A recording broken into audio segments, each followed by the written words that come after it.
tinanggap ko yung alok ng kasal, di ba? Liar. Di ako nagsisinungaling. Then why did you respond to my kiss on New Year's Eve? Why did you come here with me? Huh?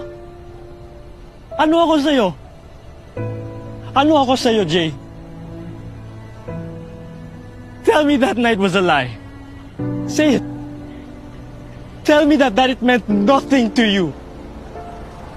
Tell me and I'll leave you alone. Oo nga! Oo nga!